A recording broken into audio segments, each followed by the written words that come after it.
لو ما عندكيش الا 3 معالق دقيق نقدر نعمل طاجن السعاده الجميل ده.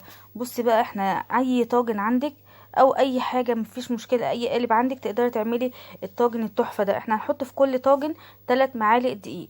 انا عايزه اقول لكم ان انا كنت عامله طاجن واحد بس طبعا عملت بقى لعيالي وجوزي الثلاثه دول كل واحد واحد. حطيت 3 معالق دقيق زي ما انتم شايفين، وحطيت معلقه نشا، وكمان معلقتين سكر. انا كاتبه لكم المقادير كلها على الشاشه عشان الناس اللي بتقول لي اكتبي المقادير.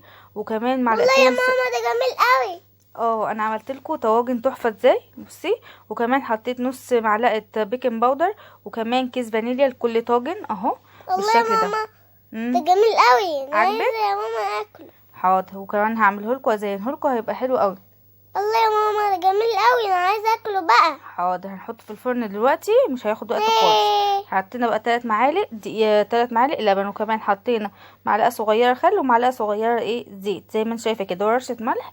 وكمان ايه ده يا حطينا ماما؟ هو مش بيتقلب؟ لا بيتقلب، لازم يتقلب. ازاي بيتقلب؟ عشان ايه يعني؟ عشان كل المكونات تدخل في بعض.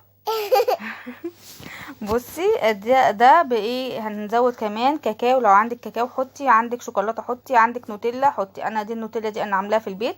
حطيت معلقه كبيره في كل طاجن بالشكل ده، لان هم كانوا عايزينها بالشوكولاته بالشكل ده. لو عندك كاكاو خام او كاكاو محلى حطي، مفيش مشكله. بس والله يا ماما جميل قوي. بصي شكلها حلو ازاي وهي داخله الفرن. طب يلا بقى، انت خلصتيها؟ خلاص هزينها اهي. حطيت بقى معلقه نوتيلا كده على كل طاجن. ما شاء الله طلعت فظيعه وما خدتش وقت في والله الفرن. انا هروح اقول لاختي ملك. قولي لها.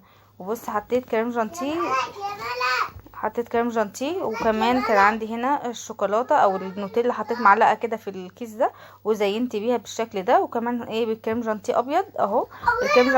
الكريم جانتيه ده كان في الفريزر عندي كده، بيبقى جاهز عندي في الفريزر كده الحاجات دي. الف هنا يا قلبي. بصي شكله تحفه وكان طعمه خطير.